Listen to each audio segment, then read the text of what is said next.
রমজানের শেষ 10 দিন জুতা কেনার জন্য আল্লাহ দিছিল? কথা বলেন না কেন? শেষ 10 দিন শাড়ি গহনা কিনবার জন্য আল্লাহ দিছিল? তো আল্লাহ তো ডাকলো মাগফিরাত নাও, আল্লাহ তো ডাকলো রহমত নাও, আল্লাহ তো ডাকলো নাজাত নাও। একটা পূর্ণ রমজান গেছে, আল্লাহ ডাকতেছে মহিলাটাকে, হে আমার বান্দি রহমত নাও, মাগফিরাত নাও। শেষ দশকে আল্লাহ ডেকে বলে, আমার ইমানদার বান্দি নাও, জাহান্নাম থেকে মুক্তির পরওয়ানা নাও। আর ওই নাফরমান নারী, ওই বেহায়া নারী বলে, এই মাওলা, তোমার জান্নাত আমার লাগবে না, তোমার নাজাত আমার লাগবে না, তোমার এটি তুমি রাখো, আমি জুতা কিনতে যাইতে আসি, আমি মার্কেটে যাই জুতা কিনতে। মনে রাখিস তোরে জুতা দিয়া ফিটবে, জুতা দিয়া, জুতা দিয়া ফিটবে, জুতা দিয়া বললাম। বেহায়া নারী মনে রাখিস, তোরে জুতা দিয়া ফিটবে, তোরে ফেরেশতা জুতা দিয়া ফিটবে। তুই কার আহ্বান প্রত্যাখ্যান করলাম? রমজানের শেষ 10 দিন জুতা কেনার জন্য আল্লাহ দিছিল? কথা বলেন না কেন? শেষ 10 দিন শাড়ি গহনা কিনবার জন্য আল্লাহ দিছিল? তো আল্লাহ তো ডাকলো মাগফিরাত নাও, আল্লাহ তো ডাকলো রহমত নাও, আল্লাহ তো ডাকলো নাজাত নাও। তুমি কও না আমার এটি লাগতো না, আমার জুতা, আমার দরকার জুতা, আমার দরকার শাড়ি, আমার দরকার ফেয়ার অ্যান্ড লাভলি, আমার দরকার গহনা। আমি রাস্তার পুরুষ দেখাবো, আমি বখাটেরা রেডি হয়ে আছে আমার রূপ দেখার জন্য, যৌবন দেখার জন্য। এই জন্য অসভ্য মেয়ে নিজের শরীর প্রদর্শন করার জন্য সে নানা রঙের বাহারি সাজে সাজে। আরে নারী, ওই মেয়ে, কন্যা বোন, তুমি যদি বুঝতা যারা তোমারে দেখে তারা তোমারে উপভোগের কল্পনা ছাড়া, তারা জিনা ব্যভিচারের কল্পনা ছাড়া আর কিছু তাদের দিলে তোমার প্রতি জাগে না। এই ছাড়া আর কিচ্ছু নাই, এই ছাড়া আর কিছু নাই। দুশ্চরিত্র যুবক তোমাকে নিয়ে উত্তম কোনো কল্পনা করে না, উত্তম কোনো কল্পনা করে না। অতএব দয়া করে বন্ধু বলেন, নবীজি যখন দেখবে নামাজ নাই, রোজা নাই, জিকির নাই, তিলাওয়াত নাই, ফজরের নামাজ নাই, হালাল উপার্জনের কোনো খবর নাই, ঘরে টেলিভিশন, নাচ গান চলছে তো চলছে, চলছে তো চলছে। আল্লাহর কসম বন্ধু, নবীজি সাল্লাল্লাহু আলাইহি সাল্লাম চোখের পানি ফেলে দিবে আর হাসরের ময়দানে উম্মতকে বলবে, উম্মত আমি সেই নবী, 23 বছর যেই নবী তোমাদের জন্য সারা রাতও আমি এশার নামাজের পরে দাঁড়িয়ে ফজরের আজান পর্যন্ত আমি চোখের পানি ফেলে তোমাদের জন্য আমি আল্লাহর কাছে মাগফিরাতের দোয়া করছিলাম। আমি সারা রাত কাঁদছি উম্মত, আমি পেটে 2টা পাথর বাঁধছি ক্ষুধার কষ্টে, আমি তায়েফের রক্তে আমার শরীর এই পরিমাণ রক্ত ঝরছে, আমার পায়ের জুতা পায়ের তালুর সাথে জমাট বাইধা আমার জুতা খুলতে পারছিলাম না। আমি উহুদের দান দান করা শহীদ হয়ে রক্ত ঝরিয়ে উহুদের ময়দানে পড়েছিলাম, বিনিময়ে এই আমল নামা, আমার 23 বছরের মেহনতের এই বিনিময়। উম্মত আমি এই জন্য রক্ত ঝরাইলাম। বলো না বাপ, এই বাপ বলো, কি বলবা তুমি তখন? নবী যখন বলবে, উম্মত কেমনে পারলা তুমি আমার 23 বছরের চোখের পানিকে এভাবে ফিরাই দিলা, আমার তায়েফের রক্ত এভাবে ফিরাই দিলা, আমার পেটে পাথর বাঁধা ক্ষুধার কষ্ট এভাবে ভুলে গেলাম? এটা কি আমল নামা নিয়ে আসছো? আরে মিয়া, কোনো বাবা যদি তার গ্রামের জায়গা জমি বিটা মাটি বেচা 6 বছর লাগাইয়া ছেলেটারে যদি ইউনিভার্সিটিতে পড়ায়, এই ছেলেটার ইউনিভার্সিটির খরচ দিতে গিয়ে বাবা জমিটা বিক্রি করে ফেলছে, ভিটাটা বিক্রি করে ফেলছে, 3 বেলা না খাইয়া 10 বেলা না খাইয়া বুকে বাইন্দা সন্তানরে টাকাগুলো দিছে। 6 বছর পরে যদি রেজাল্ট আসে ছেলেটা ফেল, ফলাফল যদি আসে ফেল করছে, এই বাপ কি পরিমাণ কাঁদবে বলো ভাইয়া? এই বাপ কি পরিমাণ কাঁদবে? সে চিৎকার করে গড়াগড়ি খাইয়া বলবে, আমার সন্তান, তুই জানোস না তোর এক একটা টাকার জন্য আমার কি পরিমাণ ঘাম ঝরাইতে হয়েছে মাঠে। আমি ভিটা বেচা ফেলছি, আমি গরু বেচা ফেলছি, আমি সব বিক্রি করে আমি তোরে এতগুলো টাকা জমাইয়া তোরে দিলাম, বিনিময়ে এই ফলাফল। কাঁদবে কিনা বলেন?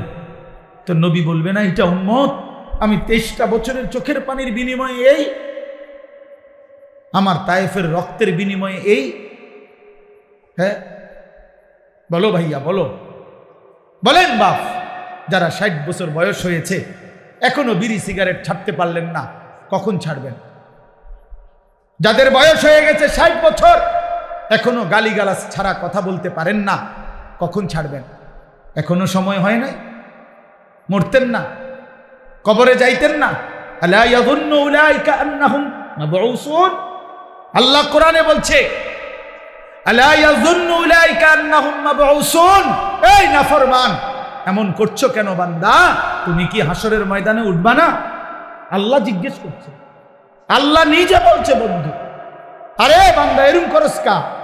এত মিথ্যা, এত চুরি, এত ডাকাতি, এত জিনা, এত বেবিচার, এত মদ, এত জুয়া, এত নারী, এত ছবি, এত উলঙ্গ দৃশ্য দেখছস কেন বান্দা? তুই কি হাসরের ময়দানে উঠবি না বান্দা? তুই কেমনে আমারে দেখাইবি? তুই আমি আল্লাহর সামনে কেমনে দাঁড়াইবি বান্দা? ফাকাইফা তাত্তাকুনা ইন কাফারতুম ইয়াউমান ইয়াজালুল বিলদানা শিবা।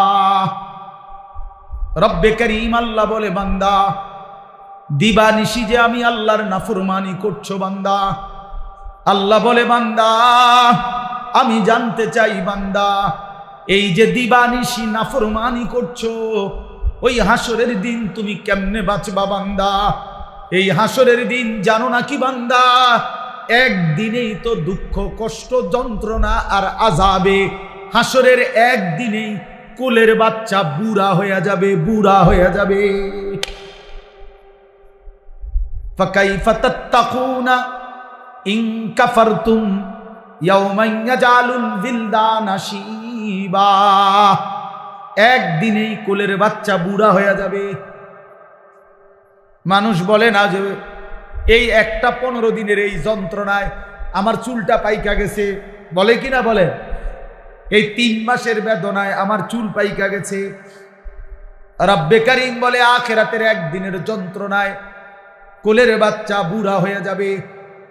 অতএব বন্ধু আমার, আমি এক শব্দ মনে করাইলাম, একটা শব্দই মনে করাইলাম, ইয়া আইয়ুহাল্লাযীনা আমানু, হে ঈমানদার, হে ঈমানদার। এটা আল্লাহ তাআলার বহুতই মহব্বতের শব্দ, বহুতই মহব্বতের শব্দ। অতএব মা বোন, আমরা শুনেছি অনেক মা বোন, এই জন্য বললাম মায়েরা, আমি যদি আপনাদের সন্তানের বয়সী হই, আমি আপনার ছেলে বললাম, কোন বোন, আমি তোমার ভাই, আমি তোমারে বললাম বোন, তুমি রমজান মাস বোন আমার, আল্লাহর দোহাই, রমজান আল্লাহর দেওয়া। রমজানে আল্লাহ বলছে, বান্দা এটা আমি আমার সিজন, আল্লাহরও সিজন। এটা কিসের সিজন? আল্লাহ বলে, বান্দা এই মাসে না আমি আমার বেশি বান্দারে জাহান্নাম থেকে মুক্তি দেব, এই মাসে আমি জান্নাতি দেব আমার কোটি কোটি বান্দাকে। এই জন্য এই মাসটাকে আমি আলাদাভাবে ইবাদত দিয়া সাজাইছি। সিজনে ব্যবসায়ী অতিরিক্ত মাল উঠায়, কাপড় ব্যবসায়ী এখন আরো 40 লাখ টাকার মাল উঠাইছে, কারণ তার এখন সিজন। আল্লাহ তাআলা বলে, রমজান আমার বান্দাকে মাফ করার সিজন, জাহান্নাম থেকে মুক্তি দেওয়ার সিজন, জান্নাত দেওয়ার সিজন। এই জন্য আমি আল্লাহ রমজানে আরো অতিরিক্ত ইবাদত উঠাইলাম। গত 11 মাসের ইবাদত তো ছিলই, নতুন করে 1 মাসের রোজা নতুন ইবাদত দিলাম। ইফতার এটাও ইবাদত, সাহারি এটাও ইবাদত, 20 রাকাত তারাবি এটাও ইবাদত, শেষ দশকের এতেকাফ এটাও ইবাদত, শেষ দশকের বেজর রাত্রির সবে কদরের তালাশ এটাও ইবাদত। আল্লাহ বলে, বান্দা অতিরিক্ত আরো ইবাদত দিয়ে রমজানটাকে ইবাদত দিয়ে সাজাইলাম, কোরআন দিয়ে সাজাইলাম, সেজদা দিয়ে সাজাইলাম, নেকি। এবার যদি আল্লাহকে বলে, আল্লাহ ইবাদত তো বাড়াইয়া দিলেন, নেকি বাড়াইছেন নি, এটা কোন? তা আল্লাহ বলে, হ্যাঁ বান্দা, একটা নফল একটা ফরজের সমান, একটা ফরজ 70টা ফরজের সমান। এক শুরুর দশক রহমত, মাঝখানের দশক মাগফিরাত, শেষ দশক নাজাত। প্রতিদিন মাফ করব, জান্নাতের দরজা খোলা, জাহান্নামের দরজা বন্ধ, শয়তানগুলোকে শেকলে বন্দী।